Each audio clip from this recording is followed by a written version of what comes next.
Iran मामले पर पूर्व क्राउन प्रिंस रेजा पहलवी का बयान सामने आया। वो कहते हैं कि मैं सत्ता नहीं चाहता हूं, मुझे ताज या कोई पद की उम्मीद नहीं है, मुझे मंजिल तक पहुंचने के लिए पुल की तरह देखें। ये ऐसे वक्त में बयान सामने आया जब ट्रंप लगातार धमकी दे रहे हैं ईरान को। उस वक्त पूर्व क्राउन प्रिंस रेजा पहलवी का यह बयान, वो कहते हैं कि सत्ता नहीं चाहता हूं, ताज या कोई पद उनको नहीं चाहिए, इस बात की वो उम्मीद नहीं कर रहे हैं, बस मंजिल तक उन्हें पहुंचना है और पुल की तरह उन्हें देखिए। ट्रंप और नेतन्याहू ने भले ही 3 घंटे तक खुफिया मीटिंग की हो, लेकिन इस बार इजराइल भी ईरान पर हमला करने से पहले अपनी तैयारी पुख्ता करने में जुटा है।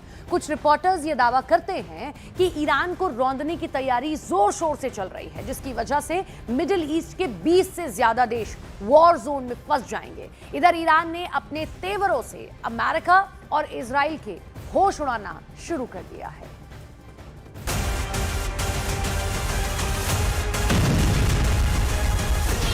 तेहरान करेंगे तबाह, 3 घंटे में ब्लूप्रिंट तैयार।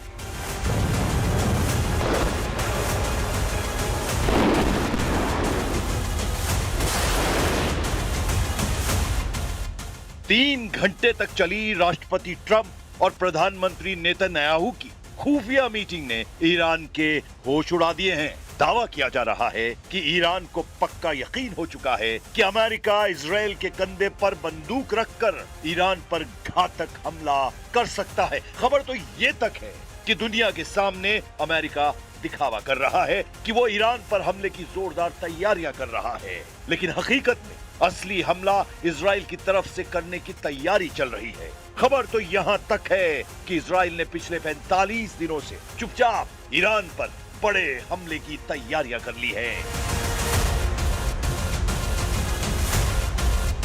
जिसमें इजराइल के 300 जेट एक साथ हमले को तैयार हैं। कुछ नागरिक हवाई अड्डों को भी अस्थायी तौर पर इजरायली सेना ने लड़ाकू हवाई अड्डे के रूप में तैयार कर लिया है। अब सवाल उठता है कि एक तरफ अमेरिका ईरान से बातचीत करने का दावा कर रहा है, तो दूसरी तरफ इजराइल के साथ मिलकर ईरान पर हमले की तैयारी में जुटा है। इसके क्या मायने हैं?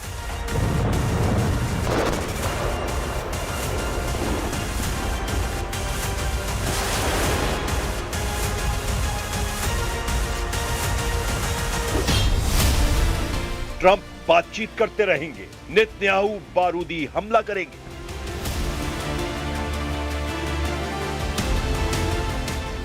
पूरा पश्चिमी एशिया या कहें मिडिल ईस्ट इस वक्त सांस रोककर ईरान पर होने वाले हमले का इंतजार कर रहा है। ईरान भी अच्छी तरह से जान चुका है इस वक्त अमेरिका एक बार को बातचीत के बहाने अमेरिकी हमलों को रोका जा सकता है, लेकिन इजराइल को हमला करने से रोकना लगभग असंभव है।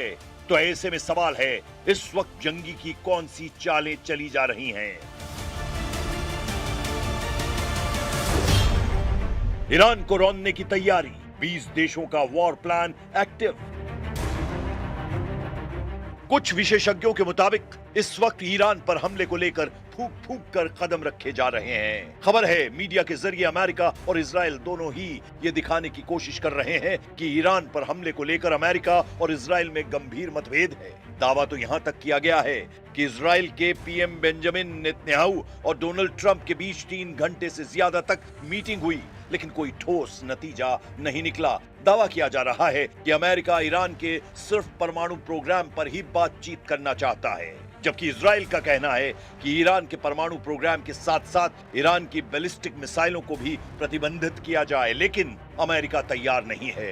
ये हुआ खबर का वो पहलू जिसने दुनिया को दिखाया और समझाया जा रहा है, लेकिन अब समझिए पर्दे के पीछे नेतन्याहू की ट्रंप चाल, यानी अमेरिका ईरान को बातचीत के झांसे में फंसाए रखेगा और इधर इजराइल मौका मिलते ही ईरान पर हमला कर देगा। अमेरिका ये चाहता है कि हम ईरान को मजबूर कर दें कि ये इजराइल का हमला है, ना कि अमेरिका। ऐसी स्थिति में अमेरिका पीछे से इजराइल की मदद करता रहेगा और ईरान अपना पूरा फोकस इजराइल पर करेगा। यानी अमेरिका ईरानी वार्ताकारों को यह समझाने की कोशिश में जुटा है कि अमेरिका ईरान पर हमला नहीं करेगा, लेकिन अगर इजराइल ने किया तो वो जिम्मेदार नहीं होगा। इसलिए अमेरिका और इजराइल ने पूरे पश्चिम एशिया या कहें मिडिल ईस्ट में 18 से 20 देशों को ध्यान में रखकर ऐसी जंगी रणनीति बनाई है।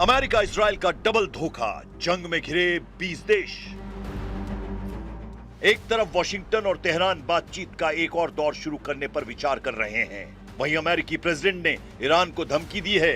ट्रंप ने पहले दौर की बातचीत को अच्छा बताया, लेकिन साथ ही खुली धमकी दी है कि ईरान मांगे नहीं मानता है तो अमेरिका सैन्य कार्रवाई करेगा। अमेरिकी वेबसाइट एक्सियोस से ट्रंप ने कहा, या तो हम डील करेंगे या पिछली बार की तरह कुछ बहुत बड़ा कदम उठाना होगा। ट्रंप का ये बयान असल में ईरान के लिए डबल ट्रैप है, जरा इसे समझ लीजिए। पश्चिम एशिया में कुल 18 से 20 देश माने जाते हैं, जिनमें इजराइल और ईरान भी शामिल हैं। पश्चिम एशिया के अधिकांश देश मुस्लिम बाहुल्य देश हैं। पश्चिमी एशिया में लगभग 15 से 16 देश मुस्लिम बहुमत वाले हैं। ज्यादातर मुस्लिम देश ईरान के साथ बताए जाते हैं, लेकिन कई मुस्लिम देश पर्दे के पीछे से अमेरिका और इजराइल के साथ बताए जाते हैं। अगर हम ईरान के पक्ष की बात करें तो ईरान सीधे तौर पर कुछ देशों और ताकतवर गुटों का नेतृत्व करता है। इराक, यहां तक कि कई ताकतवर मिलिशिया यानी पीएमएफ ईरान समर्थक हैं और जंग में साथ देने को तैयार हैं। यमन, हूथी विद्रोही। यमन का एक बड़ा हिस्सा नियंत्रित करने वाले हूथी ईरान के इशारे पर काम करते हैं। ये ईरान के इशारे पर अमेरिका और इजराइल के अड्डों पर बड़ा हमला कर सकते हैं। Lebanon, Hezbollah. लेबनान का सबसे शक्तिशाली सैन्य संगठन हिजबुल्लाह ईरान का मुख्य मोहरा है, जो ईरान के लिए पिछले 3 सालों से कुर्बानी दे रहा है। वहीं अगर गैर मुस्लिम देश की बात करें, आर्मेनिया, जॉर्जिया और साइप्रस ये ईसाई बाहुल्य और मुख्य गैर मुस्लिम देश हैं, जिनमें आर्मेनिया ईरान का करीबी बताया जाता है। पश्चिम एशिया में अगर इजराइल और अमेरिका के पक्ष रखने वाले देशों की बात करें तो इजराइल के पास सीधे सैन्य गठबंधन कम है, लेकिन रणनीतिक समर्थन बहुत बड़ा है। अमेरिका इजराइल का सबसे बड़ा सैन्य और रणनीतिक रक्षक है। यूएई और बहरीन, ये देश इजराइल के साथ राजनयिक संबंध रखते हैं और ईरान के बढ़ते प्रभाव के खिलाफ इजराइल के साथ खामोश सहयोग करते हैं। जॉर्डन और मिस्र, इनके इजराइल के साथ शांति समझौते हैं, हालांकि ये वर्तमान युद्ध में सीधे शामिल नहीं होना चाहते। सऊदी अरब आधिकारिक तौर पर इजराइल का मित्र नहीं है, लेकिन ईरान को अपना सबसे बड़ा दुश्मन मानता है, इसीलिए वो अमेरिका इजराइल गठबंधन के करीब रहता है।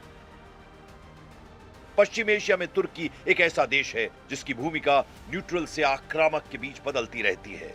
वो नाटो का सदस्य है, लेकिन गजा और फिलिस्तीन के मुद्दे पर इजराइल का कड़ा विरोध करता है। जनवरी-फरवरी 2026 की सैटेलाइट इमेजरी जैसे प्लैनेट लैब्स ने युद्ध की तैयारियों की पोल खोल दी है। अमेरिका का कतर प्लान। कतर के अल उदीद एयरबेस की तस्वीरों से पता चला है कि अमेरिका ने अपने पैट्रियट मिसाइल डिफेंस सिस्टम को मोबिलाइज कर दिया है। पहले ये एक जगह फिक्स थे, लेकिन अब इन्हें भारी ट्रकों M983 हैमेट पर तैनात किया गया है, ताकि ईरानी हमले की स्थिति में इन्हें तुरंत दूसरी जगह शिफ्ट किया जा सके। ईरान की खिलेबंदी। ईरान के नतांज और फोर्डो परमाणु केंद्रों की तस्वीरों में नई सुरक्षा छतें और पहाड़ों के भीतर सुरंगों के गेट को और मजबूत करते देखा गया है। पिकेक्स माउंटेन के पास भारी मशीनरी, क्रेन, कंक्रीट मिक्सर देखी गई हैं, जो इस बात का संकेत है कि ईरान अपने मुख्य ठिकानों को हवाई हमलों से बचाने के लिए उन्हें जमीन की गहराई में और सुरक्षित कर रहा है। हवाई जमावड़ा।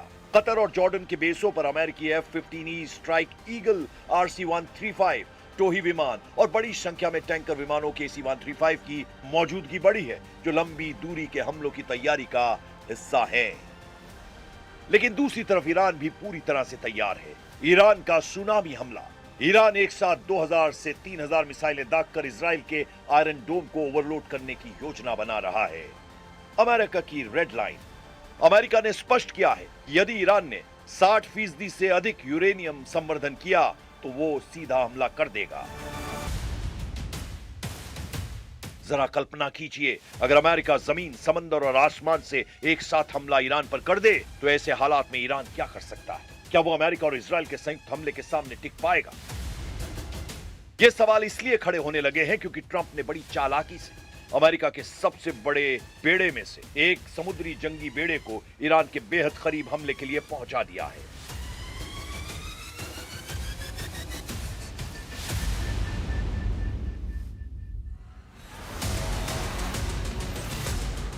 कुछ खबरों में पहले से ही दावा कर दिया गया है कि ईरान इस पर जंग जीतने के लिए नहीं बल्कि दुश्मनों को तबाह करने के लिए आर पार की जंग करेगा।